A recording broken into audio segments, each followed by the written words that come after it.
नमस्कार साथियों, इन दिनों आप सुन रहे हैं प्रेमचंद जी का उपन्यास निर्मला। आज का वीडियो शुरू करने से पहले आपसे एक ज़रूरी बात कहना चाहूँगी कि अगर आप आए हैं चैनल पर पहली बार तो प्लीज़ प्लीज़ प्लीज़ सब्सक्राइब करें, और अगर आपको वीडियो पसंद आता है तो लाइक और शेयर करना ना भूलें, और साथ ही साथ बेल आइकन ज़रूर प्रेस करें ताकि आने वाले वीडियोज़ के नोटिफिकेशंस आपको समय पर मिल जाए।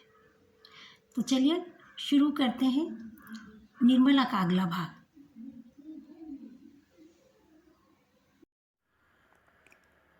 मतई ने समीप आकर देखा तो सिर फट गया था और खून की धार निकल रही थी। नाड़ी का कहीं पता न था। समझ गया कि काम तमाम हो गया। उसने कलाई से सोने की घड़ी खोल ली, कुर्ते से सोने के बटन निकाल लिए, उंगली से अंगूठी उतारी और अपनी राह चला गया, मानो कुछ हुआ ही नहीं। हाँ, इतनी दया की कि लाश रास्ते से घसीट कर किनारे डाल दी। हाय बेचारे, क्या सोचकर चले थे, क्या हो गया? जीवन तुमसे ज़्यादा आसार भी दुनिया में कोई वस्तु है? क्या वह उस दीपक की भांति ही क्षणभंगुर नहीं है जो हवा के एक झोंके से बुझ जाता है? पानी के एक बुलबुले को देखते हो, लेकिन उसे टूटते भी कुछ देर लगती है। जीवन में उतना सार भी नहीं, सांस का भरोसा ही क्या।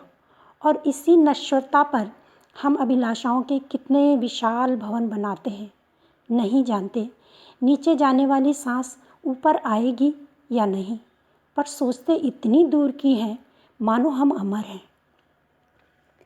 विवाह का विलाप और अनाथों का रोना सुनाकर हम पाठकों का दिल न दुखाएंगे। जिसके ऊपर पड़ती है वह रोता है, विलाप करता है, पछाड़ें खाता है। यह कोई नई बात नहीं। हाँ, अगर आप चाहें तो कल्याणी की उस घोर मानसिक यातना का अनुमान कर सकते हैं जो उसे इस विचार से हो रही थी कि मैं ही अपने प्राणाधार की घातिका हूँ। वे वाक्य जो क्रोध के आवेश में उसके असंयत मुख से निकले थे, अब उसके हृदय को वाणों की भांति छेद रहे थे। अगर पति ने उसकी गोद में कराह कराह कर प्राण त्याग दिए होते तो उसे संतोष होता कि मैंने उनके प्रति अपने कर्तव्य का पालन किया। शोकाकुल हृदय को इससे ज़्यादा सांत्वना और किसी बात से नहीं होती। उसे इस विचार से कितना संतोष होता कि मेरे स्वामी मुझसे प्रसन्न गए। अंतिम सांस तक उनके हृदय में मेरा प्रेम बना रहा। कल्याणी को यह संतोष न था। वह सोचती थी, हाँ, मेरी 25 बरस की तपस्या निष्फल हो गई। मैं अंत समय अपने प्राणपति के प्रेम से वंचित हो गई। अगर मैंने उन्हें ऐसे कठोर शब्द न कहे होते तो वह कदापि रात को घर से न जाते।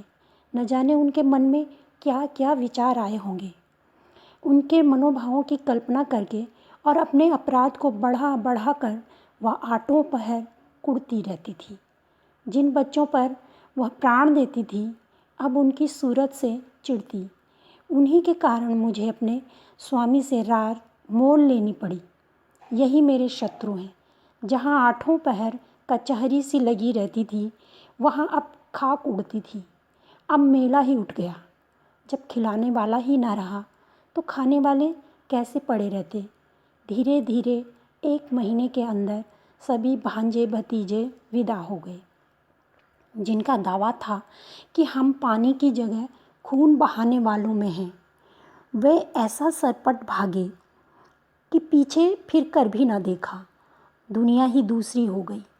जिन बच्चों को देखकर प्यार करने को जी चाहता था, उनके चेहरे पर अब मक्खियाँ भिनभिनाती थीं। न जाने वह कांति कहाँ चली गई थी। शोक का आवेग कम हुआ तो निर्मला के विवाह की समस्या उपस्थित हुई। कुछ लोगों की सलाह हुई कि विवाह इस साल रोक दिया जाए, लेकिन कल्याणी ने कहा, इतनी तैयारियों के बाद विवाह को रोक देने से सब किया धरा मिट्टी में मिल जाएगा और दूसरे साल फिर यही तैयारियां करनी पड़ेंगी, जिसकी कोई आशा नहीं। विवाह कर देना ही अच्छा है। कुछ लेना देना तो है ही नहीं। बारातियों के सेवा सत्कार का काफ़ी सामान हो चुका है। विलंब करने में हानि ही हानि है। अतएव महाशय भालचंद्र को शोक सूचना के साथ यह संदेश भी भेज दिया गया।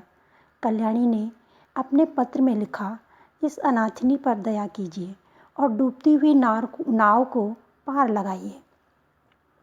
स्वामी जी के मन में बड़ी बड़ी कामनाएं थीं, किंतु ईश्वर को कुछ और ही मंजूर था। अब मेरी लाज आपके हाथ में है। कन्या आपकी हो चुकी है। मैं लोगों के सेवा सत्कार करने को अपना सौभाग्य समझती हूँ, लेकिन यदि इसमें कुछ कमी हो, तो कुछ त्रुटि पड़े, तो मेरी दशा का विचार करके क्षमा कीजिएगा। मुझे विश्वास है कि आप इस अनाथिनी की निंदा न होने देंगे। आदि। कल्याणी ने यह पत्र डाक से न भेजा, बल्कि पुरोहित से कहा, आपको कष्ट तो होगा, पर आप स्वयं जाकर यह पत्र दीजिए और मेरी ओर से बहुत विनय के साथ कहिएगा कि जितने कम आदमी आएं उतना ही अच्छा। यहाँ कोई प्रबंध करने वाला नहीं है। पुरोहित मोटेराम यह संदेश लेकर तीसरे दिन लखनऊ जा पहुँचे। संध्या का समय था। बाबू भालचंद्र दीवान खाने के सामने आराम कुर्सी पर नंग धड़ंग लेटे हुए हुक्का पी रहे थे। बहुत ही स्थूल ऊंचे कद के आदमी थे। ऐसा मालूम होता था कि कालदेव है या कोई हबशी अफ्रीका से पकड़ कर आया है। सिर से पैर तक एक ही रंग था, काला। चेहरा इतना स्याह था कि मालूम न होता था कि माथे का अंत कहाँ है और सिर का आरंभ कहाँ। बस कोयले की एक सजीव मूर्ति थी। आपको गर्मी बहुत सताती थी। दो आदमी खड़े पंखा झल रहे थे। उस पर भी पसीने का तार बंधा हुआ था। आप आबकारी के विभाग में एक ऊंचे ओहदे पर थे। 500 रुपये वेतन मिलता था। ठेकेदारों से खूब रिश्वत लेते थे। ठेकेदार शराब के नाम पानी बेचें, 24 घंटे दुकान खुली रखें, आपको केवल खुश रखना काफ़ी था। सारा कानून आपकी खुशी थी। इतनी भयंकर मूर्ति थी कि चांदनी रात में लोग उन्हें देखकर सहसा चौंक पड़ते थे। बालक और स्त्रियां ही नहीं, पुरुष तक सहम जाते थे। चांदनी रात इसलिए कहा गया है कि अंधेरी रात में तो उन्हें कोई देख ही न सकता था। श्यामलता अंधकार में विलीन हो जाती थी। केवल आँखों का रंग लाल था। जैसे पक्का मुसलमान 5 बार नमाज पढ़ता है, वैसे ही आप भी 5 बार शराब पीते थे। मुफ्त की शराब को काजी को हलाल है। फिर आप तो शराब के अफसर ही थे। जितनी चाहे पिए, कोई हाथ पकड़ने वाला न था। जब प्यास लगती शराब पी लेते। जैसे कुछ रंगों में परस्पर सहानुभूति है, उसी तरह कुछ रंगों में परस्पर विरोध है। लालिमा के संयोग से कालिमा और भी भयंकर हो जाती है। बाबू साहब ने पंडित जी को देखते ही कुर्सी से उठकर कहा, वाह, आप आए हैं, आइए आइए। धन्य भाग। अरे कोई है? कहाँ चले गए सबके सब? झगड़ू, गुरदीन, छकोड़ी, भवानी, राम गुलाम, कोई है क्या? सबके सब मर गए? चलो राम गुलाम, भवानी, छकोड़ी, गुरदीन, झगड़ू, कोई नहीं बोलता, सब मर गए। दर्जन भर आदमी हैं, पर मौके पर एक की भी सूरत नज़र नहीं आती। न जाने सब कहाँ गायब हो जाते हैं। आपके वास्ते कुर्सी लाओ। बाबू साहब ने ये 5 नाम कई बार दोहराए, लेकिन यह न हुआ कि पंखा झलने वाले दोनों आदमियों में से किसी को कुर्सी लाने को भेज देते। 3-4 मिनट के बाद एक काना आदमी खांसता हुआ आकर बोला, सरकार, इतना की नौकरी हमार की न हुई, कहाँ तक उधार बाड़ी ले ले खाई मांगत थेथर हो गए। भाल बको मत, जाकर कुर्सी ले आओ। जब कोई काम करने की कहा गया तो रोने लगता है। कहिए पंडित जी, वहाँ सब कुशल है? मोटेराम, क्या कुशल कहूँ बाबूजी, अब कुशल कहाँ, सारा घर मिट्टी में मिल गया। इतने में कहार ने एक टूटा हुआ चीड़ का संदूक लाकर रख दिया और बोला, कुर्सी मेज हमारे उठाए नहीं उठाते। पंडित जी शर्माते हुए डरते डरते उस पर बैठे कि कहीं टूट न जाए। और कल्याणी का पत्र बाबू साहब के हाथ में रख दिया। बाल, अब और कैसे मिट्टी में मिलेगा? इससे बड़ी और कौन विपत्ति पड़ेगी? बाबू, उदय भानुलाल से मेरी पुरानी दोस्ती थी। आदमी नहीं, हीरा था। क्या दिल था, क्या हिम्मत थी।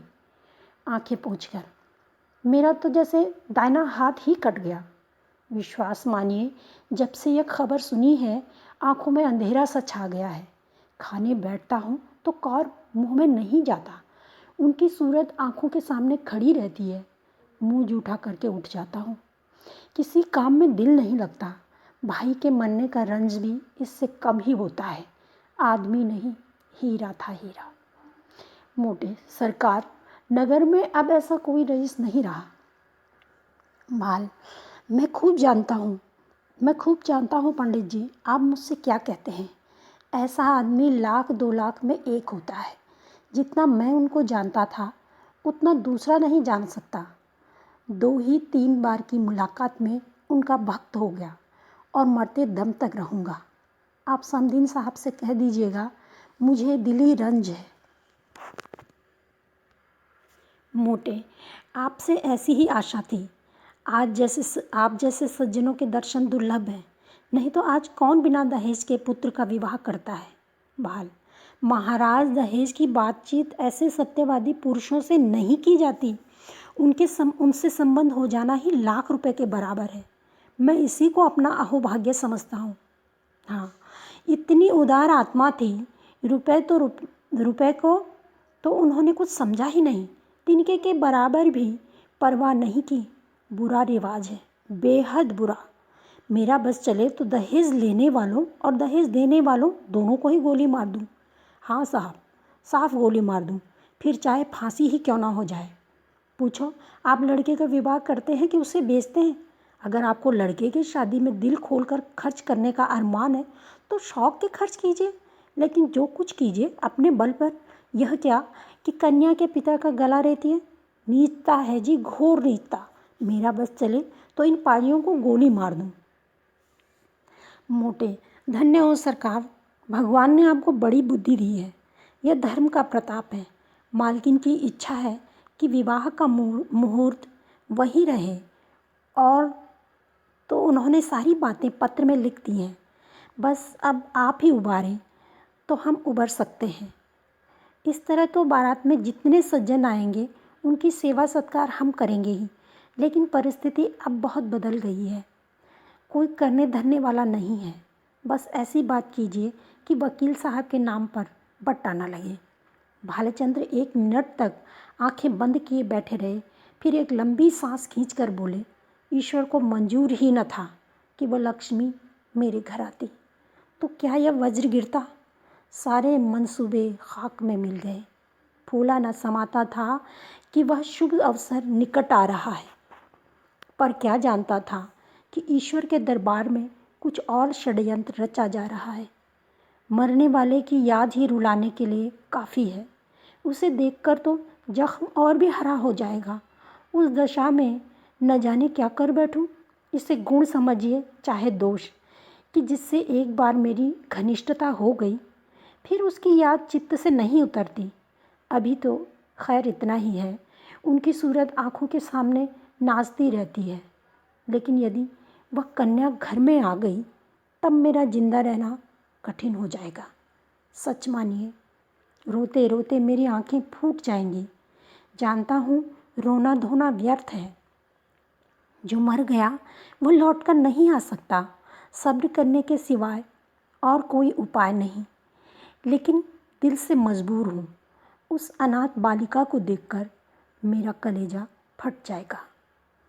मोटे, ऐसा ना कीजिए सरकार। वकील साहब नहीं तो क्या, आप तो हैं। अब आप ही उसके पिता तुल्य हैं। वह अब वकील साहब की कन्या नहीं, आपकी कन्या है। आपके हृदय के भाव तो कोई जानता नहीं। लोग समझेंगे वकील साहब का देहांत हो जाने के कारण आप अपने वचन से फिर गए। इसमें आपकी बदनामी है। चित्त को समझाइए और हंसी खुशी कन्या का पाणी ग्रहण करा लीजिए। हाथी मरे तो 9 लाख का, लाख विपत्ति पड़ी है, लेकिन मालकिन आप लोगों की सेवा सत्कार करने में कोई बात न उठा रखेंगी। बाबू साहब समझ गए कि पंडित मोटेराम कोरे पोथी के ही पंडित नहीं वरन व्यवहार नीति में भी चतुर है। बोले, पंडित जी, हलफ से कहता हूँ, मुझे उस लड़की से जितना प्रेम है उतना अपनी लड़की से भी नहीं। लेकिन जब ईश्वर को मंजूर नहीं है तो मेरा क्या बस है। वह मृत्यु एक प्रकार की अमंगल सूचना है जो विधाता की ओर से हमें मिली है। यह किसी आने वाली मुसीबत की आकाशवाणी है। विधाता स्पष्ट रीति से कह रहा है कि यह विवाह मंगलमय न होगा। ऐसी दशा में आप ही सोचिए, यह संयोग कहाँ तक उचित है। आप तो विद्वान आदमी हैं, सोचिए, जिस काम का आरंभ ही अमंगल से हो उसका अंत अमंगलमय हो सकता है ना? नहीं, जानबूझकर मक्खी नहीं निगली जाती। समदीन साहब को समझा कर कह दीजिएगा, मैं उनकी आज्ञा पालन करने को तैयार हूँ, लेकिन इसका परिणाम अच्छा ना होगा। स्वार्थ के वश में होकर मैं अपने परम मित्र की संतान के साथ यह अन्याय नहीं कर सकता। इस तर्क ने पंडित जी को निरुत्तर कर दिया। वादी ने यह तीर छोड़ा था जिसकी उनके पास कोई काट न थी। शत्रु ने उन्हीं के हथियार से उन पर वार किया था और वह उसका प्रतिकार न कर सकते थे। वह अभी कोई जवाब सोच ही रहे थे कि बाबू साहब ने फिर नौकरों को पुकारना शुरू किया। अरे तुम सब फिर गायब हो गए। झगड़ू झकोड़ी भवानी गुरदीप राम गुलाम एक भी नहीं बोलता, सबके सब मर गए। पंडित जी के वास्ते पानी वानी की फिक्र है। न जाने इन सबों को कोई कहाँ तक समझाए। अक्ल छूक तक नहीं गई।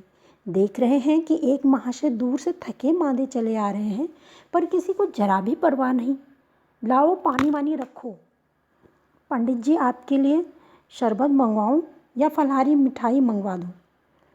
मोटेराम मिठाइयों के विषय में किसी तरह का बंधन न स्वीकार करते थे। उनका सिद्धांत था कि घृत की सभी वस्तुएं पवित्र हो जाती हैं। रसगुल्ले और बेसन के लड्डू उन्हें बेहद प्रिय थे, पर शरबत से उन्हें रुचि न थी। पानी से पेट भरना उनके नियम के विरुद्ध था। सकुचाते हुए बोले, शरबत पीने की तो मुझे आदत नहीं, मिठाई खा लूँगा। भाल, फलाहारी ना? मोटे, इसका मुझे कोई विचार नहीं। भाल, है तो यही बात, छूत छात सब ढकोसला है, मैं स्वयं नहीं मानता। अरे अभी तक कोई नहीं आया। छकोड़ी भवानी गुरदीन राम गुलाम, कोई तो बोलो। अब की भी वही बूढ़ा कहार खांसता हुआ आकर खड़ा हो गया और बोला, सरकार मोर तलत दे दिन जाए, ऐसी नौकरी मुँह से न होई। कहाँ लो दौरी दौरत दौरत गौड़ पिराए लागत है। भाल काम कुछ करो या न करो, पर तलब पहले चाहिए। दिन भर पड़े पड़े खांसा करो, तलब तो तुम्हारी चढ़ रही है। जाकर बाजार से एक आने की ताज़ी मिठाई ला, दौड़ता हुआ जाए। कहार को यह हुक्म देकर बाबू साहब घर में गए और स्त्री से बोले कि वहाँ से एक पंडित जी आए हैं, यह खत लाए हैं, जरा पढ़ो तो। पत्नी जी का नाम रंगीली बाई था। गोरे रंग की प्रसन्न मुख महिला थी। रूप और यौवन उनसे विदा हो रहे थे, पर किसी प्रेमी मित्र की भांति मचल मचल कर 30 साल तक जिसके गले से लगे रहे उसे छोड़ते न बनता था। रंगीली बाई बैठी पान लगा रही थी। बोली, कह दिया ना हमें वहाँ ब्याह करना मंजूर नहीं। भाल, हाँ कह तो दिया, पर मारे संकोच के मुंह से शब्द न निकलता था। झूठ मूठ का होला करना पड़ता। रंगीली, साफ बात करने में संकोच क्या? हमारी